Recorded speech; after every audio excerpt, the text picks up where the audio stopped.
All right, my dudes, let's see what they are going to bring to Destiny. Destiny, baby. Let's check it out. Let's check it out. It's getting harder. Baby. Guardians, hello. It's good to see you all again.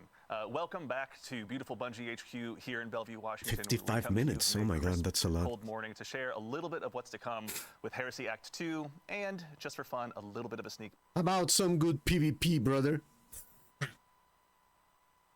Oh my god, I'm sorry. To what's to come with Act 3 as well. My name's Andy. I work on the social media team here, and worry not. Your name is what? As usual, an amazing cast of guests come with Act 3 as well. Andy. My name's Andy. I work on the social. It sounds like he says 80. Media team. Your name is Andy, brother. Not. We've got, as usual, an amazing cast of guests to go ahead and walk through some of the finer details of what you're going to be seeing today. So, as always, there's no time like the present. Let's go ahead and dive on in and get them introduced so we can go ahead and show you what we got in store. Here, sitting to my left, up first, is someone who, if you joined us last time, is someone that you may have nice already hair, known. Brother. I'm going to go ahead and just make sure we get right into your intro. Someone that you may already know, narrative architect here at Bungie, the one and only Mr. Nico Stevens. Nico, how's it going today, man? It's going great. It's going great, thanks dude. For having me, Andy. How are you doing? I'm doing so well, thank you. I appreciate it. So for anyone that maybe didn't join us last time or isn't aware of what a narrative architect does, can you tell us just a little bit about who you are and what you do here? Sure. So like I said, my name's Nico Stevens. I'm narrative architect at Bungie. I've been here since Season of Dawn, and basically I contribute to all of the stories that people play through, whether it's text, lore, gun names. I would love to do that. That would be my the actual beats of the story. That would be my the freaking architect dream, more dude. Recently, what I've been doing is kind of putting together the player journey, as we call it. Yeah.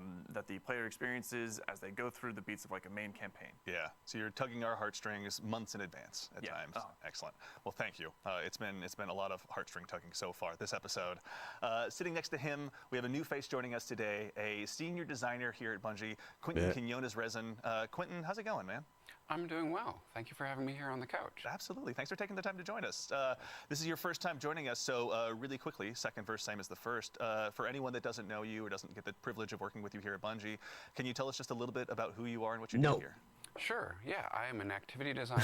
I've been with Bungie since the Beyond Light expansion, and I've worked on the brother of Quentin Tarantino. Goddamn. Activity in Season of the Witch and the Breach executable. So you've been working since the downfall of Destiny. Exciting. Okay. And of course, some more stuff we'll be diving into here just very shortly.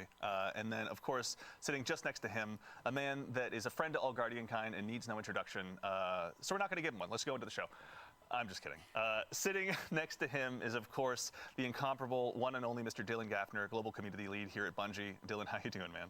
I'm doing great. Thank you for your 15-minute Rick Kakis intro. I'm very much looking forward to it. I tried to edit it down, as you can tell. So for anyone that may not have worked with you or your team in the wild world of social media or is just somehow meeting you for the first time, can you tell us a little bit about who you are and what you do here? Yeah, so Dylan Gaffner, DMGO4, as many know, Breadmaster, the guy that says we're listening. Yeah, ultimately, I'm a community. He didn't say that, dude. Fucking asshole. We're listening. No, dude, you're not. If you were listening, the game will be in a good place. Lead here for Destiny, top of the team, where we run all the TWIDs, we make sure Guardians are informed, we take your feedback, pass it along to the dev team. But most importantly, we try to act as like the seat at the table for players. So if there's feedback, if there's conversation around something, or, oh, hey, excitement around activities, we make sure that voice is heard in all the meetings that we go to. Excellent. Well, thank you as a... Where is the menagerie, you bitches? Where is the menagerie? Everybody loved the menagerie. Where is the Red War? Where is the Red War? You know? I mean, if we can keep the Dreadnought activity, that would be so fucking cool, because he's a very good activity, though. It's a fucking fantastic activity. But it's not gonna stay. That's regretful. That's sad. God damn it. It's like they work their asses to make a content that is gonna be erased. And... always, for being a voice of the player here in our Hallowed Halls. We do appreciate Instead it. of creating something that's going to stay. In addition to these fine folks, we're also going to have some other folks joining us throughout the show. It's a pretty jam-packed one, so we'll make sure to introduce them as they come along. But worry not, that's just not me summoning them into existence. We have a ton of folks here to show you what's in store. So let's go ahead Okay, and now it's kick cold. things Now off. it's freaking cold. Nico, I'd love to go ahead and start with you. Obviously, we're going to go ahead and be concluding Act 1 of episode Heresy here very briefly and leading into Act 2. Before we kick off Act 2, can you just tell us a little bit about what got us here today? Yeah, so as people who already know, we had an echo that came from the Pale Heart, came screaming out from the death of the witness, slammed into the Dreadnought. This revivified Oryx in the form of the Echo of Navigation. We found that during the finale of our first act, and over the course of searching for it, we delved deeper into the Dreadnought, started uncovering taken powers, and we met an enemy of the Dread who has taken something from us. Interesting. And also, in addition to our enemies, there's an ally of ours that had a very difficult start to the story. Are we going to be seeing more of Eris's story as we dive into Act 2? Yeah, so let's see. I'm not going to So say back in shit. Act 1, if anybody who's playing through that first mission, you recognize that we had to change Eris's class designation from Lightless Hunter to Shish Kebab. How dare you? But in Act 2, you're going to be hearing some whispers from beyond the veil as you're going through Nether, as you're going through Court, and as you're exploring those activities and exploring the Dreadnought more, you're going to be picking up some of these messages and hopefully being able to reach beyond that and see what's on the other side. And for our eagle-eyed players who played through the first act and saw that cutscene where Eris died, Of course, Eris is not dead because, I mean, it's an American game. Americans cannot kill their characters. They have to find a way to bring them back at least once. At least once. You know, Sloane, Cade. It's just the typical. It's the typical plot made by Americans, and it's fucking boring. Like, Japanese don't do that as often as Americans. The Japanese do a better fucking job, but it's like the moment that they kill Eris in the game, I said she's gonna be back. She's gonna be back. She's not dead. And then they pass to the next take, and she appears, and it's like, you cannot kill characters. It's just as simple as that. You cannot fucking kill characters because you don't have the fucking balls. But they killed Cade. Yes, but they brought him back. And then they kill him. Kill him, whatever you want to call it. I mean, you can only kill bad characters because you cannot kill good guys. Unless it's Holloway. You know? Good, cool characters. You kill Aldronsov and he comes back. Even though I'm not bitching because it's a if there is a character that I freaking love about Destiny is Aldronsov / the Crow. I used to hate him at the beginning of his Crow career. I totally fucking hate him because of what he did to Cade. But the more time passed by, I was like, dude, this is such a freaking great, well-written, and you know that I bitch a lot about Destiny, but there is the moments that you have to say, dude, this is well done, and that is one of the things that it's so fantastically well done. The way that they wrote the Crow, how he became a guardian, and how he began to realize who he was as a guardian, no as Aldronsov, and then learning who he was and getting all his memories back and all of that is so fucking great. Probably that's one of the only resurrections, we're gonna call them resurrection, in American writing history that it's cool, that is really well done.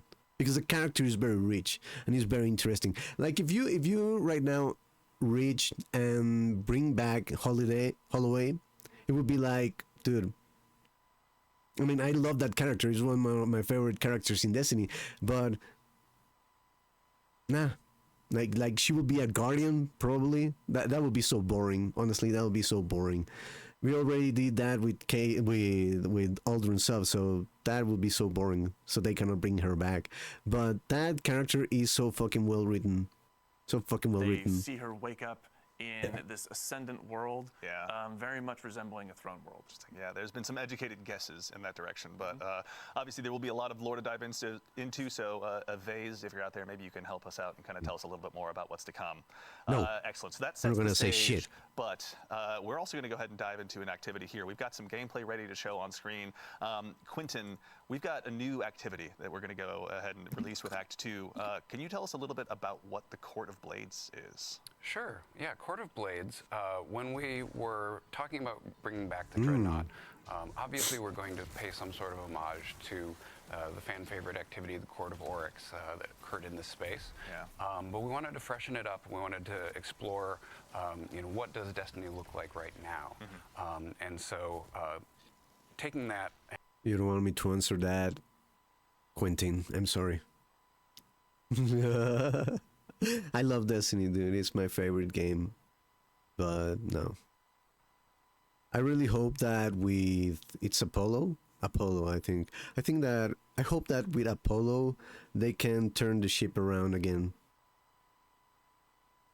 Because they said that Heresy was the make or break of Destiny. No, that's not the make or break. Apollo is the make or break of Destiny. That's the one. Because with the change in story, like who's gonna be the new bad guy, new bad girl, whatever, who's gonna be the adversary, what's gonna happen to the characters, it's gonna be so fucking interesting. But you couldn't have just reach and say, oh, we're gonna put this dude in and make him bad.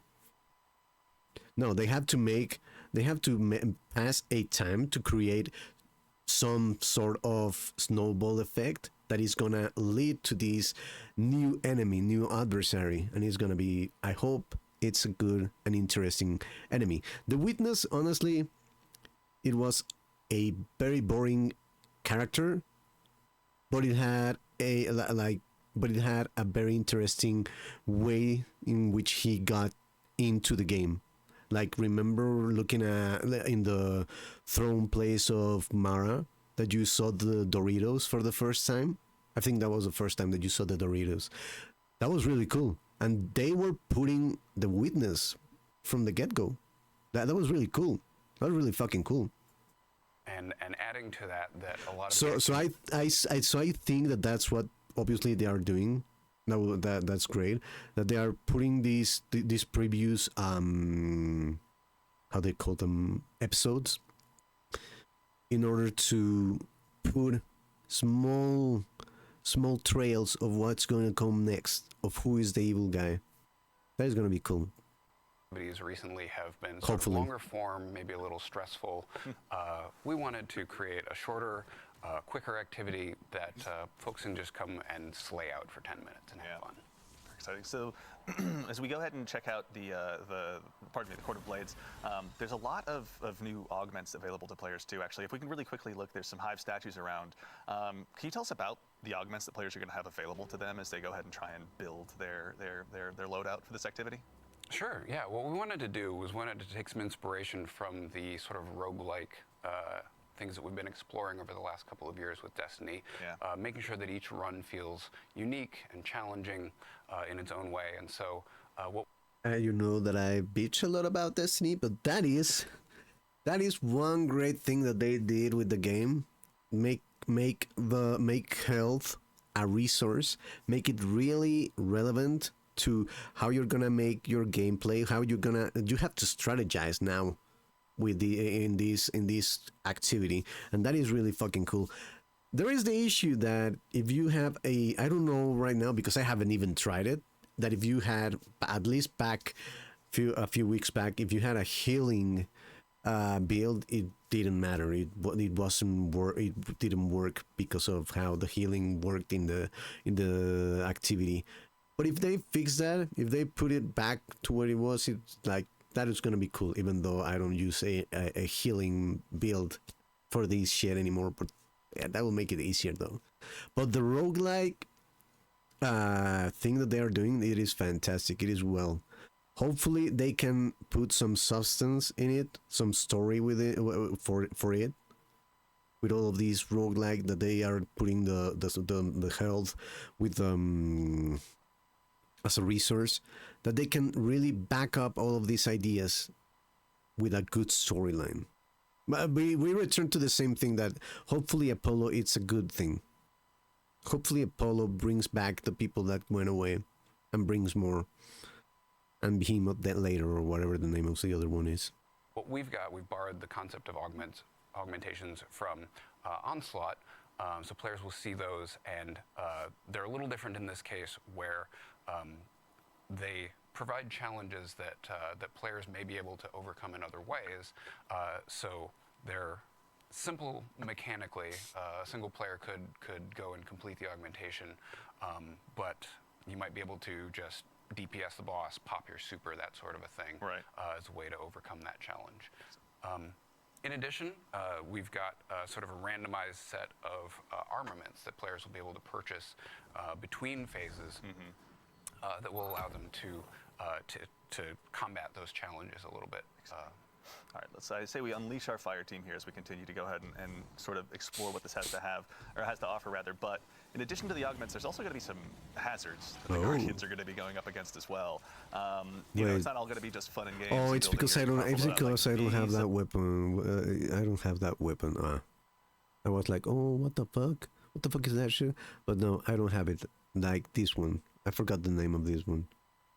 But yeah. These folks are here to go ahead and resist you at every turn. What's it going to be like building, you know, your loadouts as you go into this? Are you going to be able to just set one up for the week and move along, or? So the way this is going to work, the augmentations, the challenges that get applied, start to stack the more that you play the activity. And so you might get a really good combination that's very easy for you to blow through. Sometimes you're going to get a really bad combination of a certain boss or a certain augmentation that don't work well together. Yeah. But we wanted players to have some opportunities to maybe shortcut those, or maybe combine a couple of the armaments that they can purchase and find a really cool combo. And so the armaments will actually rotate on a daily basis with the hope that there'll be sort of a meta that generates each day and then refreshes. So as we had our fire team hop through that portal, Nico was like, ooh. I know.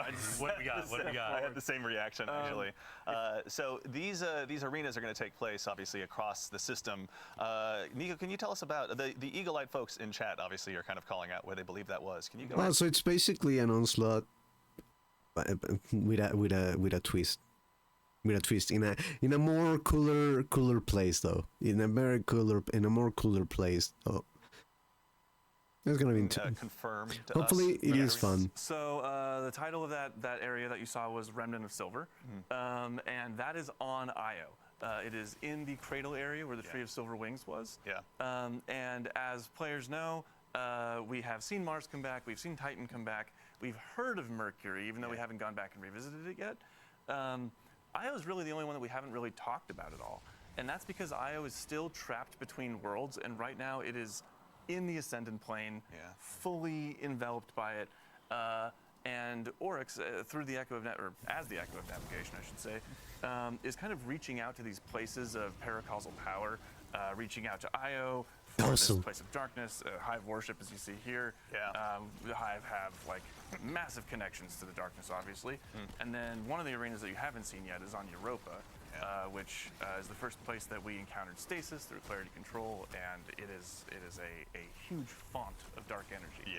Yeah, I can see why they would want to, why Oryx would connect with those places, certainly. But no, it's really exciting to get to go back to Io. I think obviously Chad had the same reaction that I had when it was like it showed up on screen for the first time. I've been there. Yeah. What is that? It's been a while, hasn't it? Yeah. So when looking we're at going the through freaking these bow, arenas, it's really cool. You were talking about the challenges and the difficulty. With the Court of Blades, are we going to see similar mechanics to Nether, like the health scaling or things like that, or how's it different?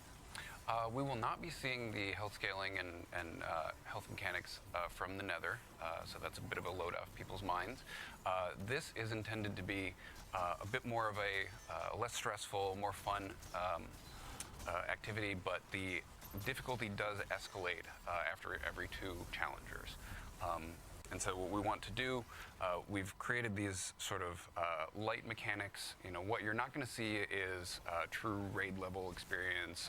This is not a replacement for Pantheon, that sort of a thing. We want it to be match made. We want it to be go in and have fun. The mechanics that you can Pantheon was buy really good as though. armaments sometimes will provide antidotes or shortcuts to the mechanics that you're seeing as augmentations.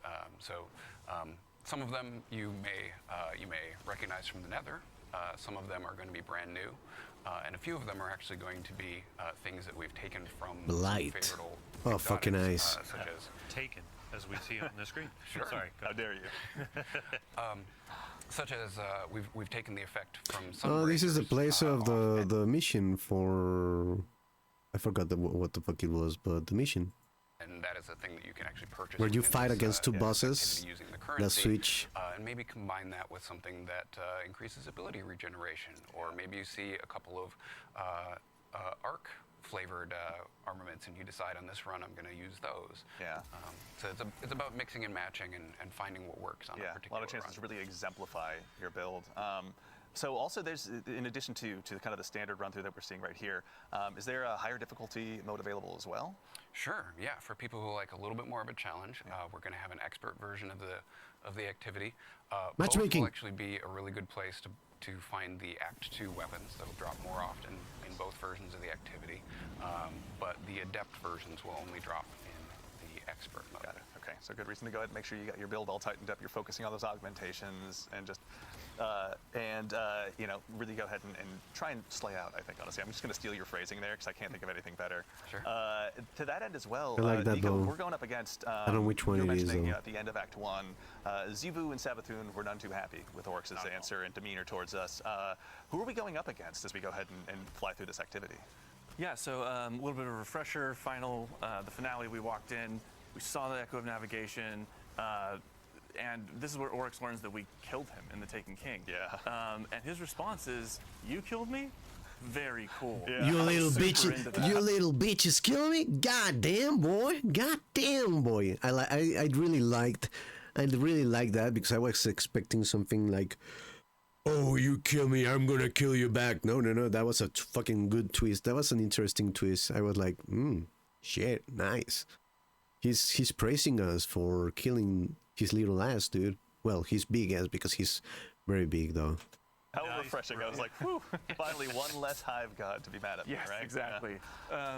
So what Oryx is kind of doing here is he wants you to be his guy. You know, he wants you to take up that mantle of Taken King, and he's testing you. This is him testing his knife, right? Making sure it's as sharp as it's. Hopefully, it doesn't come out and be like the typical American 2 thing that they have to put everything into the bad guy's perspective and make them feel like they are really not bad guys and they're really good guys that had a bad thing happen, like Maleficent and all that kind of shit. It's just boring. It's just boring. Let's hope that they make a tight freaking story, dude. Our eyes are on you, brother. Supposed to be. And while he is doing that to prove that you are the Taken King, Zivu is here saying, no, I want my brother back. Yeah. Let me give you another champion.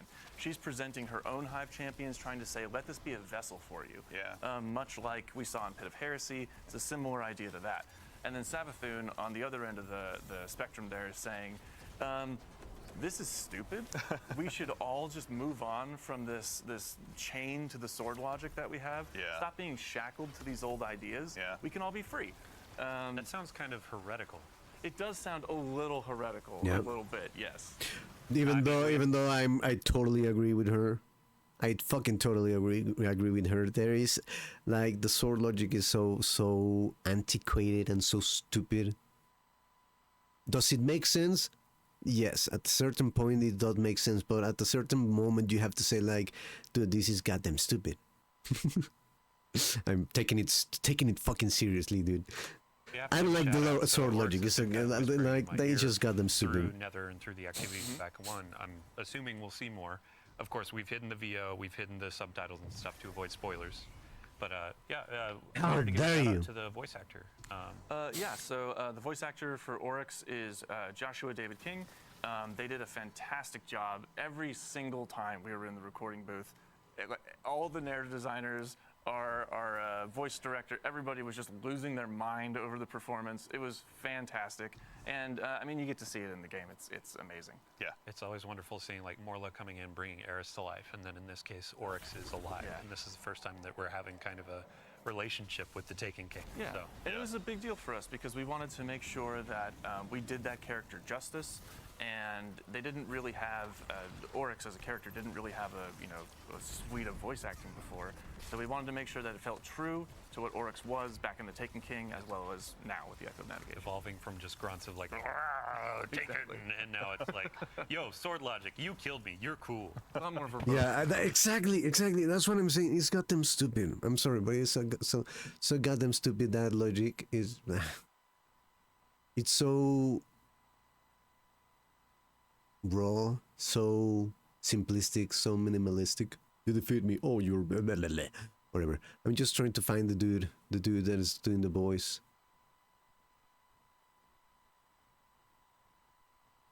How he looks like. Like I have somebody in the here, but I don't think that dude is him. I mean, I don't think that's the voice of that dude because it is. It is. It's the same. It's the same as, yeah. It is him. Wow. I didn't put that voice on your face, dude. Great job. Great fucking job, dude. I didn't know, dude. That's nice. That's freaking nice. Yeah. Oryx has been really reading the thesaurus recently and making sure that he's got his vocabulary all up to snuff. Actually, as well, really quickly, Quentin, I'd love to go ahead and check with you as well. There's new. I think we were talking about the shaping slab earlier as well before the show. What sort of additional enhancements are available there? Sure, yeah. As people will have seen in Act 1, there's a set of upgrades that they can purchase and slot in based on how far they have ranked the vendor. That Done all of it, brother. That are specific to the Nether and the requirements of that, providing a free revive token, things like that. Court is going to get a whole new set specifically for it, as well as some permanent upgrades to help players deal with the heavy and increasing challenge as they get deeper and deeper and try and up that score of how many challengers they can take down in a single run. Chances for our creators to make some guys. Maybe Abontis can help us out this time around. We probably got something in store there. But we now actually would love to take a moment to introduce another new face to our couch for the very first time to help kind of talk us through some of the weapons that are going to be available to you as we go ahead and kick off Act 2 of Heresy. We are now joined by the one and only associate designer here at, probably the one and only Morgan Dickens, associate designer here at Bungie. Morgan, how's it going today? She looks like, dude, she just looks like, I forgot the name of this woman. She was in Blind Spot. She usually plays Dungeons and Dragons. I forgot her name, but whatever. She just like her. Maybe not the hair. It's a little bit browner, but whatever.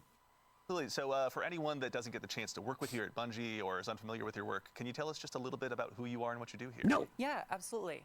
So I'm Morgan. I'm a weapons designer here at Bungie. I work on the origin traits and perks and just the general gameplay for the weapons. I did the Act 3 weapons and the Telesto update, if that tells you anything about me. That's true. So obviously we have Morgan to blame/thank, depending on what side of Telesto you're on for the new catalyst. There were some whispers of Telesto's broken on me when I was like, what do you mean broken? And then it's, oh, you mean like good broken. You're right, yeah. So good job. Community loves it. Thanks. Yeah, I've never used Telesto, but as I understand, Telesto right now is good broken. It's like freaking. It's like. What was the weapon? Oh, the freaking glaives. They are broken. Those dudes, those things are broken in a very negative way, especially in PvP, because the tracking that they have is way too precise. It's like I just have to stay in front of that dude and boom, boom, boom, boom, boom, and that's it. 4 hits and he's dead. And honestly, it's kind of like you don't require skill. You just need to get close to this dude and that's it. So you can use a stasis grenade, stop him, beat the shit out of him, and just mostly over to the next dude. And if you have, for example, our warlock using glaive, using stasis, using the osmo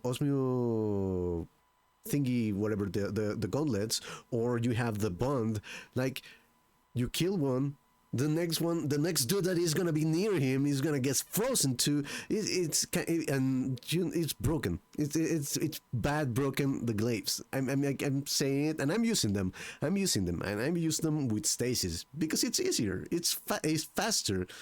Like, instead of getting to it with a shotgun, which I am so fucking tired of shotguns. I have already played a lot of PvP with shotguns. I want something new. And I said, okay, why don't we try very different loadouts? I tried, I have a loadout, like, I made 4 loadouts. One with a fusion rifle, one with glaive. I love the one with the fusion rifle. But goddamn it, I don't have the best fusion rifles, and because I don't have them with the good perks, because I don't really know a lot about fusion rifles. I really suck about fusion rifles. With linear fusion rifles, I suck with them, so I don't really have. The first things that come, first things that I grab, because I don't have an idea what is good with a fusion rifle. Like, I obviously the most impact you have with the less charge time, that would be so fucking good. But I don't know shit about fusion rifles. And then I have two characters that have the DMT, and in my hunter I switched the DMT with the last word, and I forgot how it was, and one with shotgun, obviously. Just to make sure. Usually the shotgun is the one that I use in trials. But yeah, like, it is really great. But yeah, the glaives are broken. That's just my opinion. Yeah, as we all collectively wiped our brow, and we're like, okay, cool. Telex was broken in a... Morgan hands us another win. So, speaking of, we're going to have some new weapons. The folks in chat have obviously seen... I cannot mute it? Let's tell you about. Let's go ahead and start with what's here on screen. The glaive that we're looking at right now. We're going to have some new weapons joining, but can you tell us a little bit about the glaive we're looking at right now? Yeah, absolutely. So this glaive is Refusal of the Call. It is our second kinetic slot glaive that we have ever done, and our first strand glaive. Wait, really? I thought that this was the second. Like, when I saw it, I thought it was the second. Give me a second. Really? Then what is the other glaive? What is the other glaive? Kinetic glaive. Glaive what? I thought it was strand. Kinetic glaive. The enigma? No, I don't. Ah.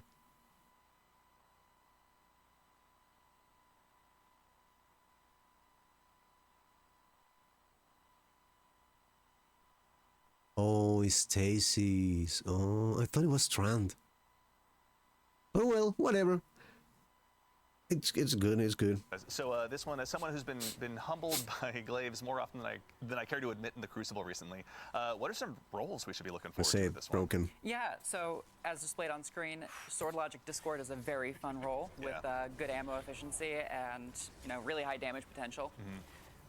And if you're looking for a fun Crucible role, tilting at windmills and melee. Something I'm ignorant. Like, I forgot what she said she was. But she has to do with weapons. Like, is there she I don't like the point that I don't understand is, like, is she the boss or is she just one of the members that make some weapons and then there are others that then make other weapons? Who is she? I forgot. Whatever. Like, I'm sure that not everybody that it's doing a weapon, it's doing every single other weapon, because they have to focus on how much damage, how much RPMs, how it's gonna be used in this place, how it's gonna do it with against this boss and all of that. So I suppose that there have a lot of dudes working in weapons, right? Like, it's not just a small department, I suppose. And if it's a small department, goddamn, brother. I need to say sorry. Momentum is really fun. Okay, that's what I'm going to That's a good name for a perk. Tilting at windmills in Crucible. Yeah. Tilting your opponents. Why do you stare right at me when you say that? I don't know. But I do want to make another call out. So in Act 1, we were talking about, when you're going to the Dreadnought, it's peeling back, the skin is coming off. When we were just looking at this glaive, they all follow that same theme. So right now, you have a big sword on a big stick that's covered in teeth. Like, I cannot, this is my number one thing when Act 2 goes live to go and grind for me. So. Yeah. I'm looking forward to that. And I couldn't help but notice, obviously, there's a very, very scary looking new Void Bow as well that our Guardian here has been using. Yeah. Can you tell us Oh, it's new. Okay, I was like, dude, this bow looks super fucking cool, dude. a little bit about this bad boy? Absolutely. So Anamnesis is Repulsor, and what's the name of this one? Destabilizing rounds. 68 impact. 24 accuracy. Ugh, I don't like that. It looks fucking cool though. It looks freaking cool. Anamnesis. The valence has dimmed, but the nature of the echoes grows clearer. a void lightweight frame bow. This one's really cool because the origin trait grants charge speed. And I have a build with bows.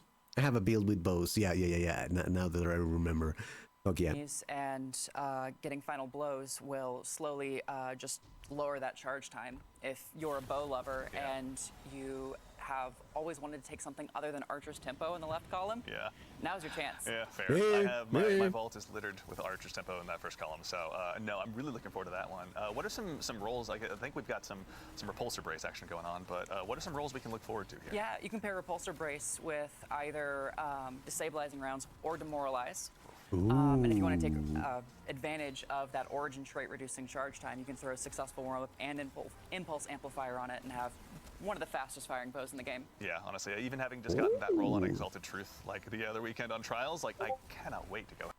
Dude, I know, I love how they know their shit. I've said it previously on the previous live stream, developer live stream, that I said I love how.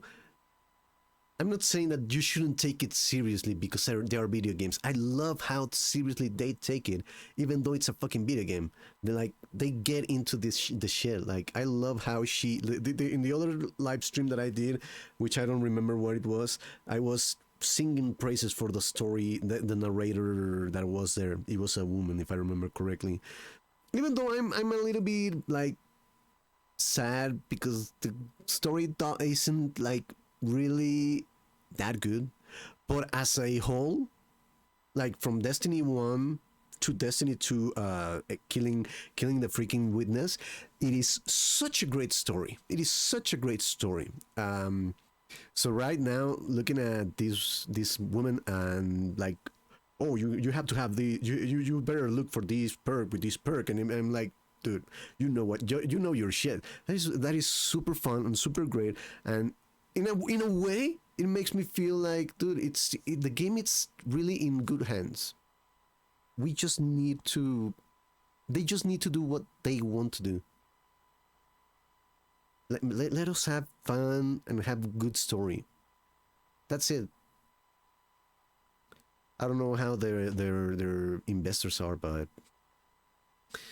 yeah, that's the only thing. That's what I ask in a gaming developer team.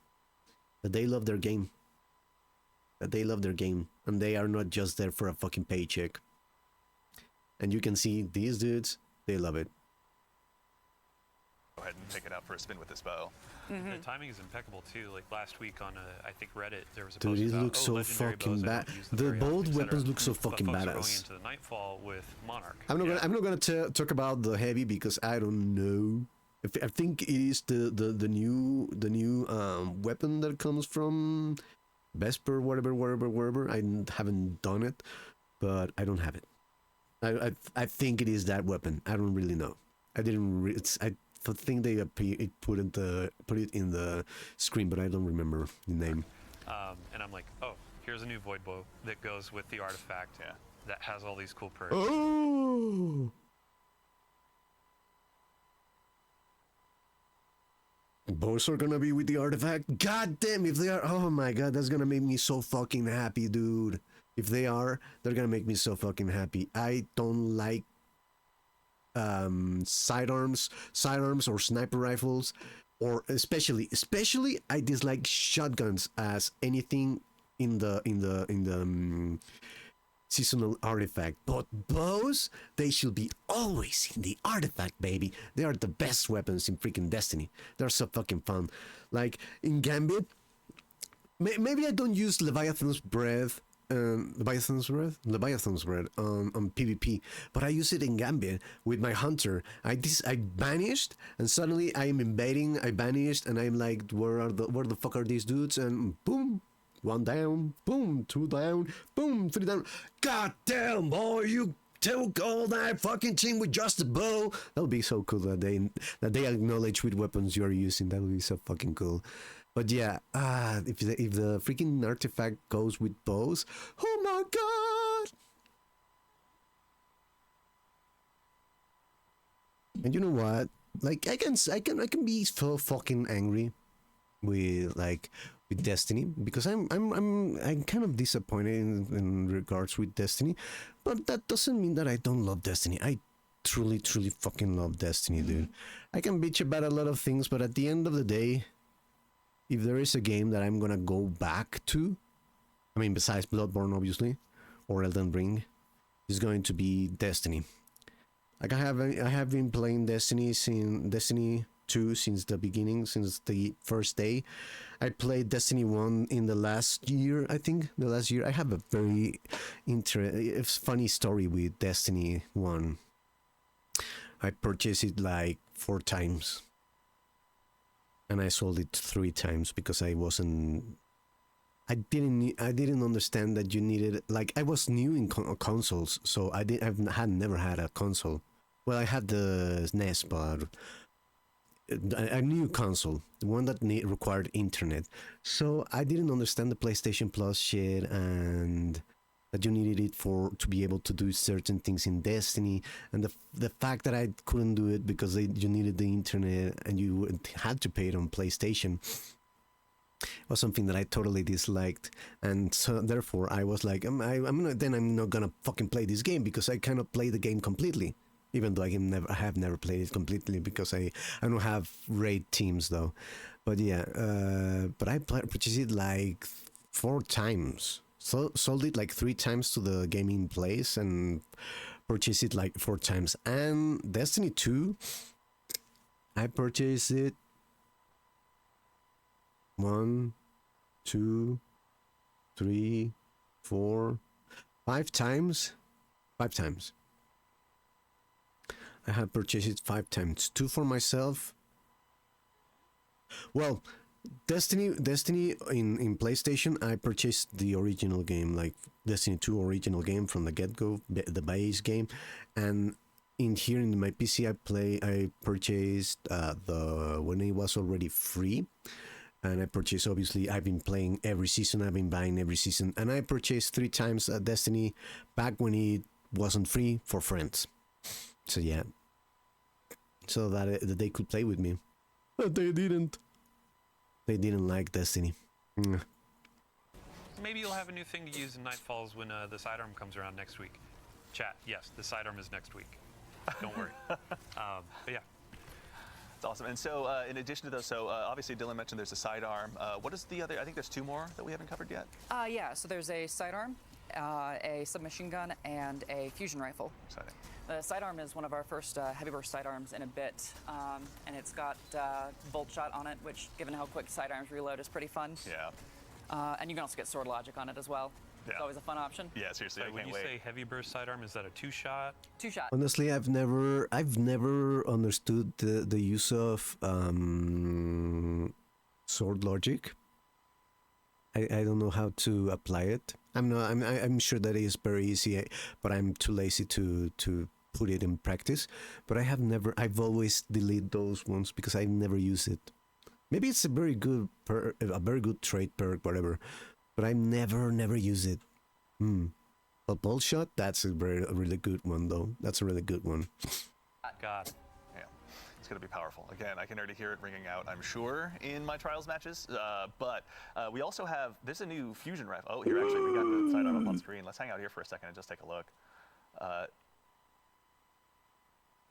Bolt shot and jolt thingy.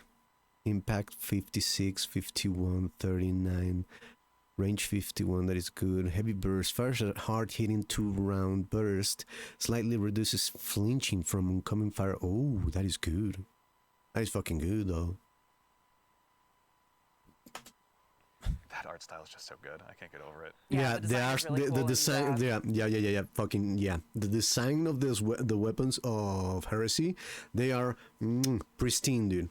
Pristine. They're so beautiful.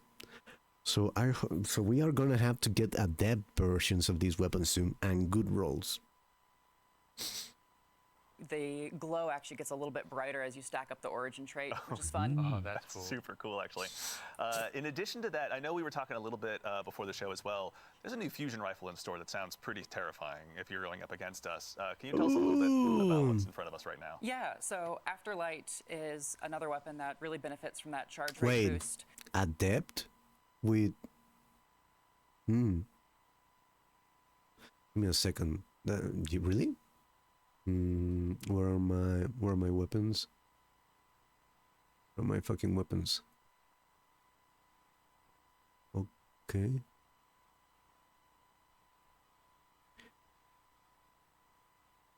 Okay, so I have many adept weapons from the Heresy activity. For every single weapon that I have, which is that is adept, it has only one line. There is no second. So am I missing the possibility of getting with double column? Or is this just coming this next episode? I don't really know because I haven't got any with double perk. Yeah, fuck it. But this, if there is double perk, I have to go down the rabbit's hole for the seasonal activity. And it's got a couple of fun options for DPS with that. If you're willing to put in a lot of work, Ambitious Assassin Reservoir Burst with that origin trait will stack up in a couple shots and will do really, really high DPS. I don't know shit about fusion until you lose rifles. Reservoir Burst. Of course, yeah. And if you're looking for something simpler, you can always do Lead from Gold and Vorpal Weapon. True. Yeah. This version of the weapon is one of the heretical arsenal versions. So if you're going into the expert difficulty of court, you can get some of these to drop as you're playing with your friends. It has the 2 perks in each column, and then it has the extra origin trait from King's Fall, narratively tied in. Pretty good. Yeah. Thank you, Sandbox team, for the cool stuff. Thank you, Sandbox team, for the cool stuff. Yeah. But then also on top of that, you have your Tome of Want. So if you're just looking for rolls, trying to get more of the sidearm, the fusion, etc., these will be additions. You go and you get your slabs from the chests or doing the activity, and then you can use it in the court to get more drops, or you can actually go into Nether or go into Crucible or whatever and have a couple of those extra drops come in too.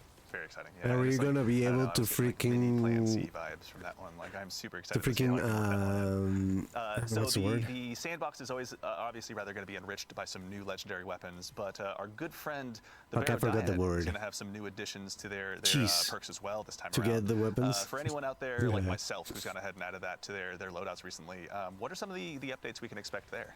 Yeah, so Barodaiad is getting 2 new Catalyst perks in Act 2, with 2 more coming later. And some of the fun options there are 1 for all and target lock. Not many exotics have like damage perks on their Catalyst, but this one you can really alter your play style. Yeah, I feel like target lock is almost made for that one. It's going to be super exciting to take that one out for a spin. I'm going to be excited to see what Maven comes up with as a build video. Yeah, absolutely. Big shout out, Maven. Thank you very much for all your build videos. Can't wait to see some more, obviously, along the way. And sorry, it'll be 2 yeah. catalysts go live on Tuesday next week on the 11th, and then we have 2 more coming in Act 3. Cool. Okay. So still more to unlock, but obviously Barodaiad's potential is starting to really continue to build, obviously. And if you haven't gotten it, that exotic quest, shout out to our activity designers. Like, I was blown away. And if you have some problems with like kind of insects and holes and stuff, it's a little creepy. So be prepared. But Can be, and actually, okay, we're taking a look at Barrow Dyad here really quickly. This is one where if the Guardians out there haven't had a chance to get their hands on it, as Dylan mentioned, the Exotic Quest is live right now, but coming next week, we've got 2 more catalysts that'll be hitting. So looking forward to expand that. And actually, while we're here in menu, we'd be remiss if we didn't take a look at our friendly neighborhood artifact as well. As has been the case with the Act, our artifacts have continued with another, or expanded, pardon me, with another row. Can you tell us a little bit about what we got? We only got 5, so I vote we go ahead and just dive in and check them all out. Yeah, absolutely. So the primary theme for this one is trace rifles with a secondary theme of like element matching. So in the left column, you have overload trace rifles as a new anti-champ option. And then we have a new trace rifle perk, Lemon Arc Beam Steel, Medic, though. where rapid trace rifle final blows heal both you and nearby allies. This is a Maybe fun thing to switch. pair with the new Detonator Beam perk, which will help you get those multi-kills. Yeah. Yeah, very looking forward to it. I'm just like I'm already imagining how I'm going to get Microcosm back into my loadout. Honestly, already, like I cannot wait. Well, I have good news for you. Skipping ahead to the 4th column perk, Harsh Refraction. Trace rifles do more damage to targets with debuffs that match their element type. And this is always on for I was going to Microcosm. say, all right, so Kinetic is going to be a very happy camper in that case. Oh, I can't wait. Any others that we want to look at before we go along? I know we have a little bit of extra time here. Yeah, absolutely. So for Microcosm, if you want to just really double down on that, Limit Break is the 5th column perk, and it will get you increased super damage when you are either critically wounded and you cast it, or when you have an elemental buff that matches your super type. Perfect. And actually, while we're here, we may as well just take a look. What awaits us in the 3rd column as well? So the 3rd column is a new artifact perk that will help you get more access to elemental pickups like tangles or fire sprites. Rapid final blows with a kinetic weapon or a weapon that matches your equipped super will, grant you one of those. Perfect. And it can be boosted by the Tome of One. Very exciting. All right, so our trace rifles are really going to go ahead and get a lot of additional A lot of mileage here, love, it dude. looks like, A lot of honestly. love. Got to give a shout out to our icon artists too. So like Prometheus Lens is my favorite trace. Like laser tag weekend, some people just immediately melt and they're like, oh God. But that was a really fun time. I was going to say, you were not one of those. Yeah. Oh, I was so excited. We had Irk at the time reached out and asked, can we put Prometheus Lens on Xur? And I was like, why would you do that? Yes! But yeah, with these perks, I'm going to go out and burn down the world with Prometheus Lens. Like, Microcosm will pull out for the boss DPS, but just for, like, running through Court, running through Nether, I'm going to be like, let's burn some stuff. That's right. I'll have your back. I'll have the Microcosm. You take Prometheus Lens. It's going to be a terrible day to be Hiver taken for a little while. Hit me up on Discord, and then I'll ignore you for another week. And then As always. I don't. Well, that's right. That hurts, Dylan. Okay, it's right in front of all of our Guardians. Okay, so while we're also checking out the artifact, we've got we tease at the top of the show. We're gonna do some Act 3 teases as well. Can you give us a tease a little, or what the theme rather of what that last row is gonna be? Yeah. So the primary theme is rockets. We have a new perk that will help you clear rockets without needing to reload or spend ammo. And then there's a secondary theme of Strand with a new way to access Woven Mail. Okay, very exciting. I cannot wait to go ahead and just dust off my rocket launchers too. Honestly, I still have my Apex Predator sitting around, and that one's been Not a waiting fan for of a time rocket to shine. launchers. So I think this is that moment. Yeah. And then outside of the artifact, there are going to be new things to play, right? Yeah, we're going to have refreshes to the Nether and Court in terms of new bosses, new combatants. If you're familiar with the pressure events from Act 1, the blights that you have to destroy, there's new and devious versions of those that are coming to Nether. And then in Act 3, our featured activity is going to be the return of the Sunless Cell Strike. Yes. Any Guardians who remember their fond Destiny 1 days of having that like huge batch of thralls running at you up the bridge, now's the chance to check that out. But actually, we were talking before the show, it's probably not going to be Alakul. Yeah, Nico was mentioning, so Alakul was down in the deep, dark dungeon hole and then became a light hive, the Guardian hive. What do we Light call bears? it? Yeah, well, it was light bear, and then it was like the Lucent hive. Alatool is what you called it, and I cringed. Tool. Yeah, it's creativity's a process everywhere. So with the Light Blade Ascending being in the Throne World doing their own thing, who is in the Sunless Cell now? And that's something we'll find out in Act 3 in April. Yeah, very exciting. We'll have a chance to check that out. And actually, Dylan, while I've got you, I'd love to put you on the spot. In addition to obviously all this stuff that'll be arriving with Act 2, Guardian Games is going to be making its triumphant return as well. Oh yeah. So let me get my handy dandy notebook here. Replaced the big one with the little tiny one. It looks like I take notes now. He's like he's a reporter out on the beat. Yeah. So Guardian Games starts next week. Yeah. March 11th, right at Reset alongside Act 2. For folks that don't know what Guardian Games is, we invite our Hunters, Titans, and Warlocks to come in, battle it out, and see, well, who's best. Battle it out. We Let's have go, freaking a Hunters. celebration in the tower. It's all decorated, and we'll have a ton more detail in the TWID on Thursday, so tune in for that. But I just have a couple teases of, we have a... Please. You put it best, bite-sized boss rush mode. Yeah. So it's not going to be like a court, it's not going to be like a Pantheon, but now we have a challenge of, hey, go in, burn down some bosses, get as many points as you can, and then you can get some new rewards. Yeah. So when it comes to rewards, we have some really cool armor. This is going to be Eververse. You can earn it for free through Bright Dust, so go in and do your seasonal challenges, do your Pathfinders. There are going to be some weekly bounties that get Bright Dust. And you can see that we're going with more of a gladiator theme, where previous it was like, let's go into sports, let's go into these things. Now it's like, hey, gladiators, you're going to go in, you're going to destroy these bosses, and it's going to be a really good time. I'm excited for that Hunter Cloak for sure. Seriously. And then all players are going to be getting a specific class item to engage with the event as well. That's right. So, Okay, the Hunter is holding our new premier legendary weapon that's going to be coming out. Right. And now I pass it off to Morgan because there's some really cool perk rolls that you can get on there. Yeah, absolutely. Yeah, So we have she the has her- Arctrace rifle and Iron Banner, book. which has more of a PvP focus. This one has more of a PvE focus to go along with the, boss slaying theme. Yep. It's got some fun perks in the left column, including Overflow and Triple Tap and Eddy Current, if you just want to double down on the arc perks. And it's got our new Detonator Beam and Jolting Feedback alongside Rolling Storm as well. Okay, this one's going to be a lot of fun. Oh my gosh. Does it have a jolt shot too? I don't think it has Jolt Shot. Okay. But just like you can go in and do almost every single arc verb with this thing, depending on your role. So better you do in the activity, the more perks you can get on these things. So double perks in each column. And then we have some returning weapons for Guardian Games as well. Yeah, Hullabaloo is coming back. That is the heavy grenade launcher that shoots the 3 waves. It is getting the new Rolling Storm perk, which is obviously really fun on a weapon that can clear ads so quickly. Yeah. And I personally like pairing that with Demolitionist, so you have a easier access to something that lets you discharge Bolt Charge as well. Yeah. And then it's got Envious and Cascade Point as well, which is a fun roll from last year. Very nice. Yeah, my dad's a big Hullabaloo fan. He's got one with Chain Reaction that is My dad. against all that's against That is so I cannot fucking wait to see cool. this one in the wild. We also have Taraxipos, the That strand. is so fucking cool, dude. If I ever have children, I want them to. I hope that they are gamers so that we can spend the weekends gaming, dude. That would be so fucking cool, dude. Like, I will spend all day in house because I will be writing and doing my streams and cooking the shit that that people want me to cook. My wife will be outside cheating on me. No, just kidding. Winning the daily bread.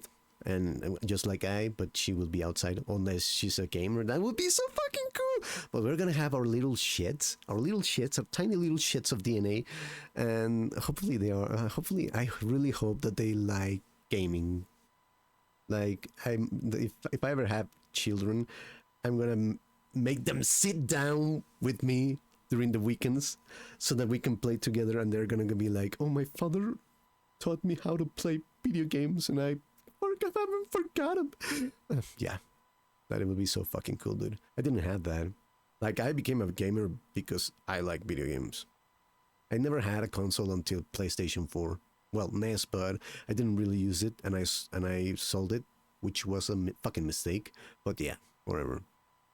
PlayStation 4 was my first, then my PC, and then my PlayStation 5, and now this fucking baby of a PC. God damn, brother. Scout Rifle returning. It's getting the new perks Lone Wolf and Tear. Lone Wolf explosive rounds is Devious in the Crucible. I was just having so much fun too. How can you do this to me? No, I'm gonna get one of my own. Who am I kidding? Yeah. And of course we have the title coming back, and it will still have Repulsor Brace destabilizing rounds, but it's also getting Recycled Energy and Demoralize, and To the Pain. Demoralize is like my favorite perk name from this episode because it's legitimately like, oh, you're all weakened now, baby. Let's go to work. Yeah, that's a really great Title's name. going to be great. I've been trying to get that for the last couple of years with a good perk roll, and now there's a bunch of really cool stuff to get on it. Yeah. So. So there's obviously a decent amount of stuff to go ahead and be chasing down in game between the new armor, the new trace rifle, and obviously the refreshed rolls. But Dylan, as well, I'd love to put you on the spot. There's going to be stuff. Why do you put him on the Guardians as spot, well. brother? Yeah. So tell us a little bit about what's available there. Yeah, every year we have a Bungie rewards component. So big shout out to Natalie, our rewards team. But we have a really cool jersey that we're going to be offering this year. So go in, do your triumphs, earn your title, and then you can earn this really sweet jersey. Yeah. So there are going to be a couple other things that you can go in and get as well. But this is, I think you and I were talking about, hey, you go to a Sounders game and now you can have a fellow Titan or a Hunter show up and be like, hey, so Warlocks are pretty nerdy, right? So why are you here at a Sounders game instead of reading a book? Yeah, right. That's my. We Titan also impression. have a sample. Where the fuck here did the in other studio. dudes This is a Grant? large, Oh my for folks god! that want to see it. That's a little bit too big. Again, shout out to Natalie, getting one of these early, huge win. So huge thanks to our 2025 Guardian Games. Yeah. Looks really good on the back. That's so cool. Thank you for my fashion corner. You know what? You've got more on the way, but we can also tease that later. But no, really cool to get to see one of those in person as well. All right, so now, as we've obviously had a chance to dive in, with a little bit of what is to arrive in Act 2, we've got some Act 3 teases for you as well. And so we'd like to take an opportunity here to welcome 2 new folks to the couch that we have magically brought in. Yes, I was like, what the fuck? With the fine individual to my left, who you may have met by way of some of our Bungie Vidocs in the past, or if you work here, she's brandishing a small bottle of teeth.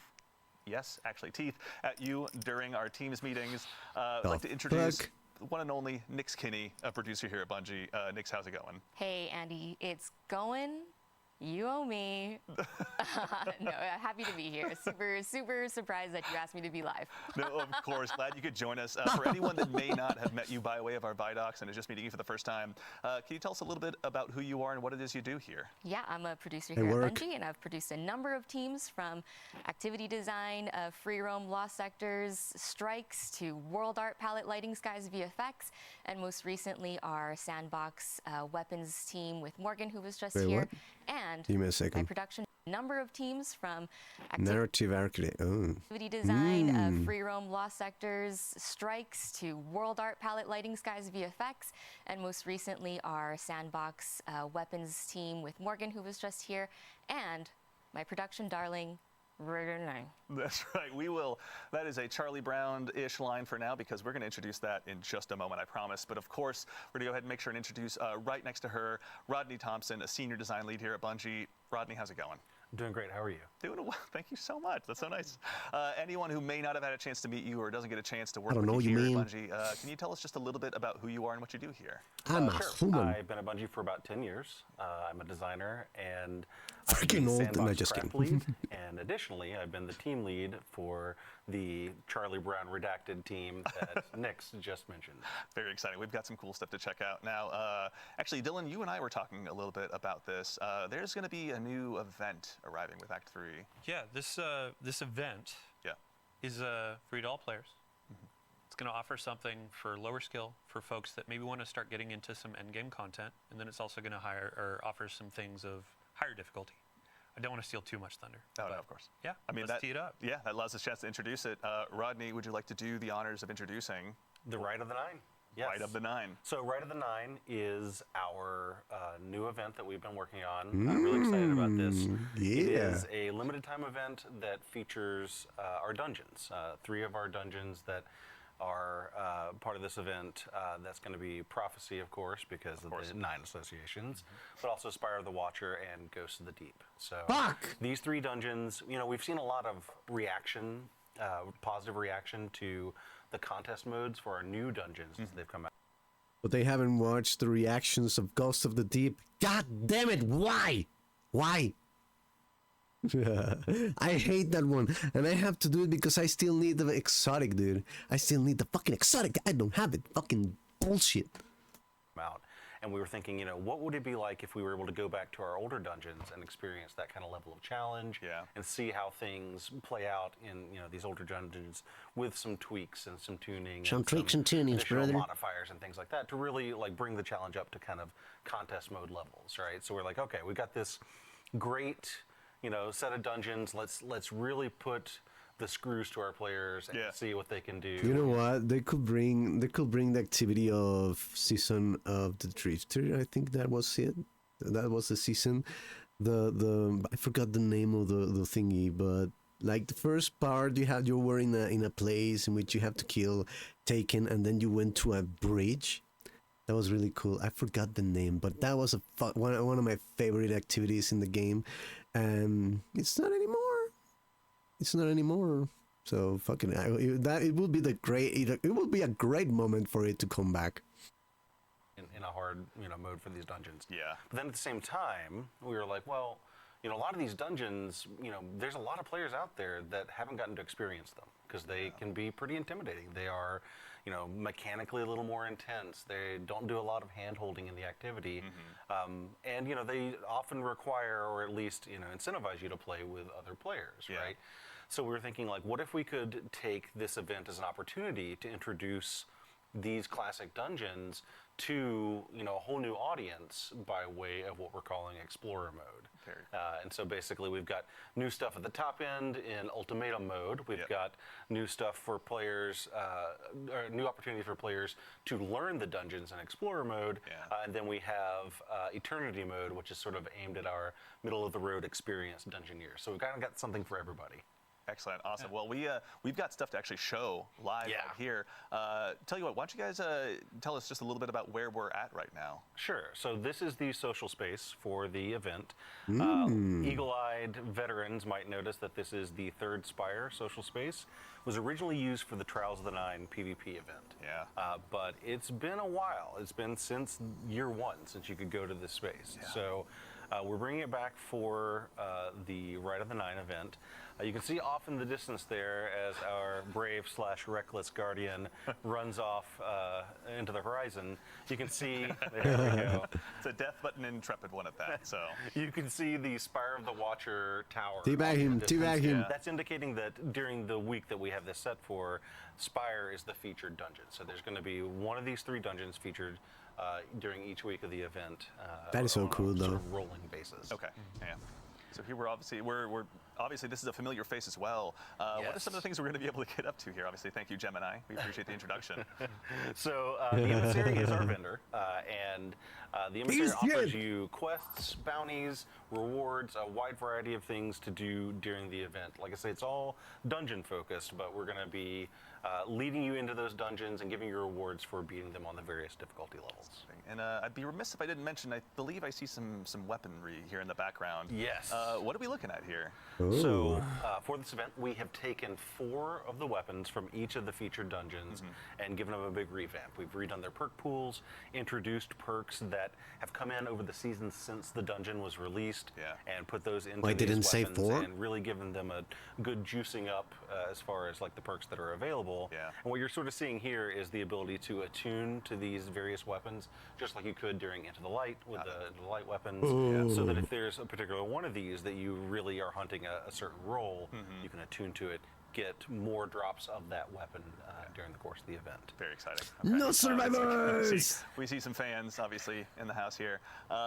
So we've got, as you were mentioning, Ultimatum mode. We can go ahead and talk a little bit about later. But That's a matter of fact. I think this is the title. Reckoner, for that activity that I was saying, but I forgot the name of the freaking thing. Activity. Spire the Watchers here.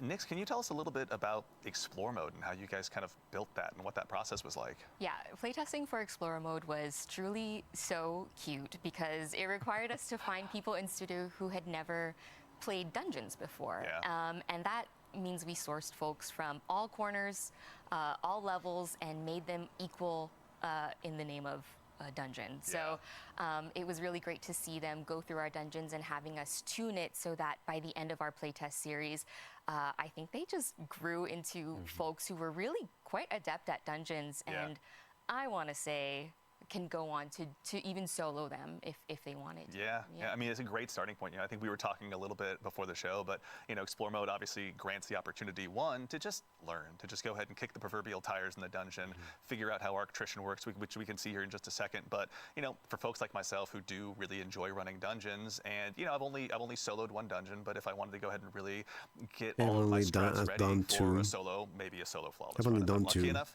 this seems like a great way to approach but that. both solo flawless. Yeah, I mean, they're in the Explorer mode. You have some tool tips, so that'll give you some idea of how to navigate these puzzles, and also some waypointing to help you get through some tricky areas that you may not be able to find on your own. Yeah, there's a lot of minutia to always find in these, and it may not always be obvious which way to go. And so you guys, like we were talking about before the show, you actually built some new tech to help kind of establish those breadcrumb trails for the Guardians. All right, we're about to dive on in actually here as well, but very briefly as well as we go ahead and prepare to land, a brief touch on ultimatum mode as well. What are some of the key differences between those two experiences? Sure. So while Explorer mode, of course, is aimed at people who have maybe not as familiar with the dungeons or never really given them a shot, Ultimatum mode is for players who are familiar with the dungeons and are used to a high level of play. So they're going to be our most challenging. They're going to be at sort of a power level equivalent of contest mode. Cool. So you're going to be facing tougher enemies.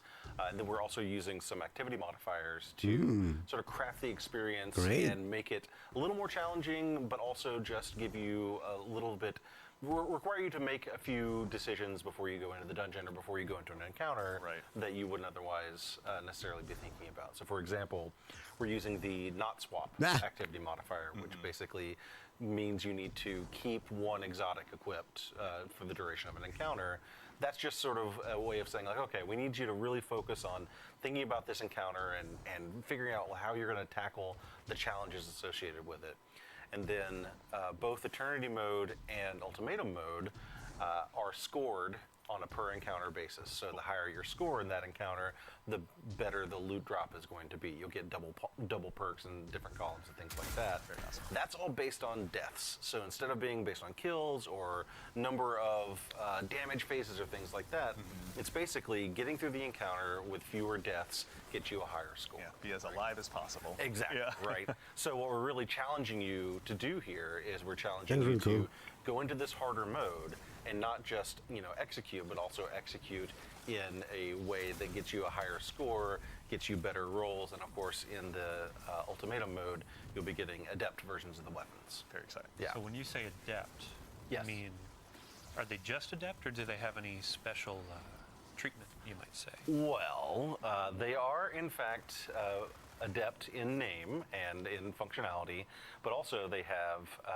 the new treatment. So all of our weapons have a new visual treatment to them that has 9 iconography on them, and let's see here. Yeah, we got some that are coming up right now. There we go. So this is a great example of a sort of baseline drop of new Pacific Epitaph. Demolition is Unchained. Yeah, oh my you can see the 9 god. iconography on it, and you can also see like it's got the color palette at base for it. So all of our weapons that will drop during this event will have a new visual treatment. It'll also have the new event exclusive origin perk, which is Gravity Well. This will drop on all weapons that drop during the event. They're killing you, brother. It's only available They're killing you. in Rite of the Nine, so it'll be exclusive to this event. Very exciting. And then I think Guardians out there, we've referred to them as holofoils in the past. So as you're going in, you're doing the harder difficulty, you're earning these adepts. They're going to have the animated currency. holofoil, giving that galaxy background, kind of showing I ascended the mountaintop. I actually went and earned this really dope loot, and I did it in a way where I got my god rolls. As someone who's still brave, or rather proudly wears his brave arsenal as much as he can, I cannot wait to go ahead and dive into this. So actually as well, now that we're in Explore mode, checking it out, Rodney, can you tell us some of the key differences, key changes you all made to make this a more accessible experience for new Guardians? Sure. So one of the things you'll note is that we're using the in-world tooltips to teach you some of the mechanics. So this is something we've seen used in the Nether and in other places in the game so far, and we're continuing to expand that out as a teaching mechanism. So Wait, didn't they explain that shit during the dungeon? I don't remember. I haven't played Spire of the Watcher in a while. But I remember that in Pit of Heresy they don't explain shit though. So probably, yeah. But that shit is good. Like, it's going to make people that don't play dungeons be able to taste it. That is really fucking cool. That is a good catering. That is good. That is freaking good. Nicely done, dudes. as you are playing through Ultimatum mode, you'll see these tooltips come up, and we have them all over the place anytime a new new mechanic gets introduced. Got it. And it basically is a way to, in-world, see, like, okay, this is how this mechanic works. We're also using waypoints. Here's a great example of one of our teaching waypoints that sort of shows you, hey, here's where the path is supposed to go, and kind of direct you in a lot of the places where there are. I remember the first time that I went to that one, and it was like, God damn, bro. Right. Yeah. But yeah, like those tooltips and waypoints, we're using those in the encounters to teach you the mechanics. And we do that like the first time you see it, so that later in the dungeon, when you are encountering that mechanic again, you'll have already learned it, and you can take your time and read the tooltips, execute the mechanic at your own pace. One of the things we've done is we've removed darkness phases, and we've reduced the revive timer down to 5 seconds in Explorer mode. Very nice. So that there is no real penalty for failure. Yeah. So if you're just trying to learn the mechanics and you go in and you want to look at the tooltips and follow the waypoints at your own pace, and maybe you get overwhelmed by enemies or whatever, that's okay, right? Like you can kind of take your time. Yeah. I think one of the things we've seen is that a challenge with a dungeon, in addition to the mechanics and the combat challenge, a lot of it is just you have to sort of learn at a fast pace, right? And so what we're trying to do here is make it so you can kind of learn at your own pace, so that once you're comfortable with these mechanics, then you can jump into either Eternity mode or whatever with other players and whatever with real players sort of pressured to execute perfectly the very first time. Yeah. In that first encounter, so you're Can you die on a jump, brother? Circuit breaker to open the door. Yeah. And the waypoints are breadcrumbs, so it's like hit the first circuit and then you see a waypoint for the next in explore mode. So your ad clear aficionados, they are now learning or being given the opportunity to learn, oh, this is actually how this pathing works. This is how this mechanic works. So when you bring them in, or when I bring you in, so why did you stare right at me when you were talking about ad clear aficionados, man? No reason. But yeah, it's like when you bring them into the higher difficulties of the mode, then it's like, oh, hey, you remember where those waypoints were? You were able to memorize it. You have this like memory. Oh, now you I can never come seen in and that. execute at a higher level. It's aspirational content. Yeah. Here's actually a good example of one of our shepherding mechanics that we've introduced. So basically, we hear a lot of people say like, oh, I want to take my friends through the dungeon that have never been before. A lot of these traversal sections can be really challenging. So in this section of Spire of the Watcher, for example, once one player gets to sort of the midpoint of this traversal section, we have these helper platforms that rise up from below, so that a player who's maybe struggling a little bit with that section, whose sharks are jumping, not me, continue to make progress forward, even though not me. They may not have been able to execute the jumping part. Yeah, even a warlock can make it through. I'm throwing shade. Guardian Games is coming up. I gotta go ahead and get my jabs where I can. So I think I want to put Nix on the spot. Yeah. As players are going through this, like we have a bunch of rewards, not just for Explore mode where you're getting the normal drops and all that, but overall through this event. So. Oh, yeah. Well, you get 5 new emblems. Emblem for you. There it is. Yeah, collectors, get ready. An earnable weapon cosmetic and a hoity-toity And what? event exclusive title that you can get from doing some challenging challenges in Ultimatum mode. Yeah, it's going to require a lot of participation, I think we were talking about before the show. Like, these are not ones you're going to be able to earn right away. It's going to take some time. Yeah, it's going to take some blood, some sweat, some tears. Yeah. Some blood? Maybe an Goddamn. ambulance ride, everybody. On your daily playthroughs, it's like, here are my weapons, but then you have the overarching goal of like emblems for the collectors or the title, so you can show off in the tower like, I'm the dungeon delver. We don't have the name solidified just yet. But It's not locked in. It'll it's not come. locked in. All right, cool. It'll be Well, I'll fun. tell you what, speaking of things we do have locked in, so we've taken a little bit of a look at what's here at Act 3. Dylan, I'm going to go ahead and take this chance to put you on the spot. Starting very soon, or if not recently, Moments of Triumph are back as well. So, I mean, we just walked through. Sorry, I just put that down. So That was very authoritative, yeah, we just walked through like, here's what's coming in Act 2, here's what's coming in Act 3, and then here's what's coming with Ride of the Nine later in Act 3. Right now, if you're so inclined, Moments of Triumph just started like what, an hour ago, 2 hours ago? Yeah. We have some cool rewards that you can earn as you're prepping up for the next acts, as you're getting ready for what's to come. Cool cosmetic ghost. There's going to be a sparrow that's going to be really fun to earn. Nice. Actually, I think we have we can take a look at those really quickly as well. There we go. There we go. There. Perfect. So with Moments of Triumph every year, we basically celebrate the previous year of content, ask players to go back in, check out your triumphs, get some of these things done, do some. I have the Grandmasters ghost raids, already. Yeah. I think. and then you can earn some free cosmetics in the game. Very cool.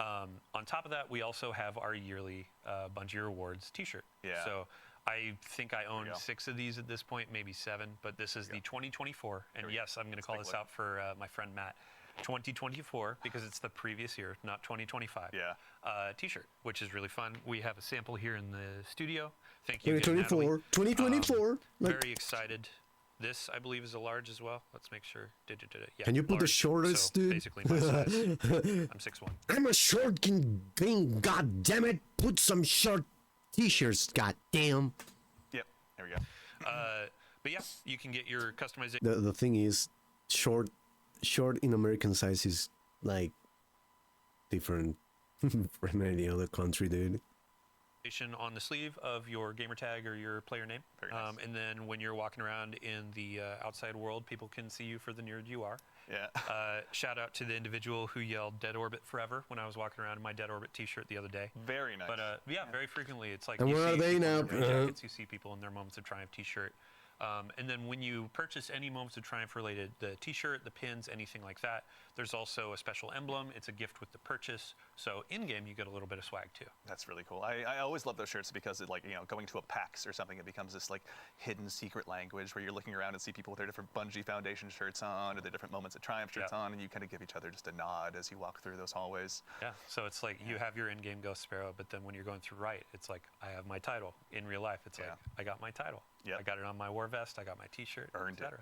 That is cool, though. Excellent. I've never All right, purchased well, anything, but I everyone, wish we've had I a would very love big to show buy today, something. And so that I think about leads us to the conclusion is what I would say if we didn't The conclusion is that this game is shit. No, just kidding. have just one more thing to share with you. So obviously we've touched a little bit on some of the stuff that's going to be arriving with Act 3, and we actually have a sneak preview also of a currently in development limited time PvP mode that will be joining Act 3 as well. They listen. But we go ahead and just throw it up here on screen. Let's take a Please look. let it be Everyone, fun. we'd love to introduce you to Heavy Metal.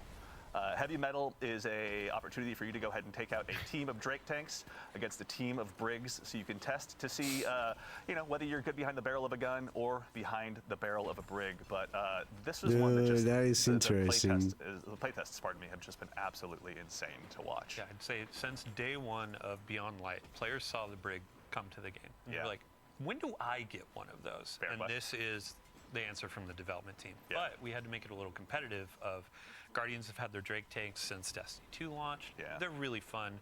Let's see, when you get into matchmaking, who can come out on top. Yeah, yeah. This is one that we're very much looking forward to unleashing upon the community. But as you can tell, the Drake tanks and Briggs alike provide some pretty unique tactical opportunities that we're looking forward to seeing getting into the Guardians' hands. But yeah, this one has just been an absolute hoot to see in development, honestly. Yeah, and when it comes to like, this is a PvP thing, we say competitive, but this is a goofy, like, this is fun. You're sitting down on a Saturday night, you're chilling with your buds, and it's like, let's hop in a Can I tank do it and on try to Monday? do some Okay. 360 no-scopes while we, like, boost off of a ramp. Yeah, we just finished a raid. Let's have a palate cleanser here. Really? Sabaton Telesto? Vostok?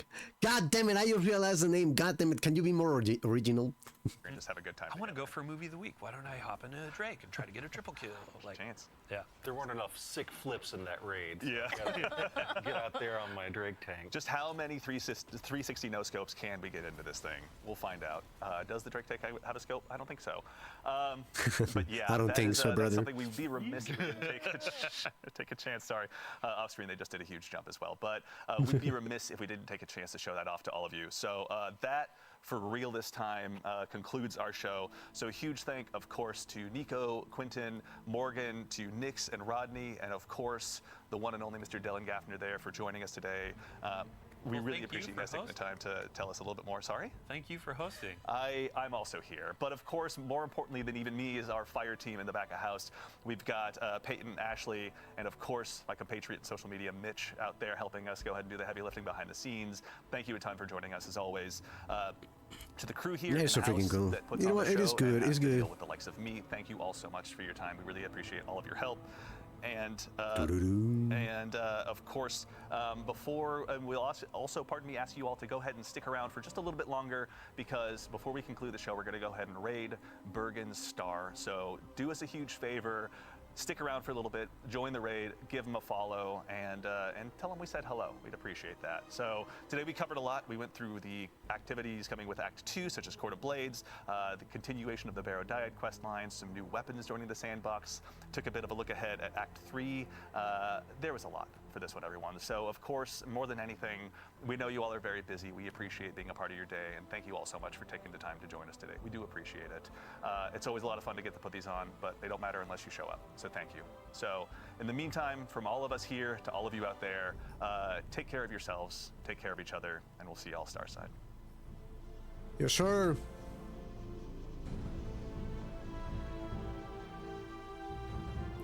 Right, my dudes, then now we have to fucking play the game now. So it's thank you very much for those who passed by the what the fuck was it? The developer stream from Destiny from Bungie. We'll be back with more soon. As always, thank you very much, and this is Rose signing out and wishing you the best. Bye bye, baby.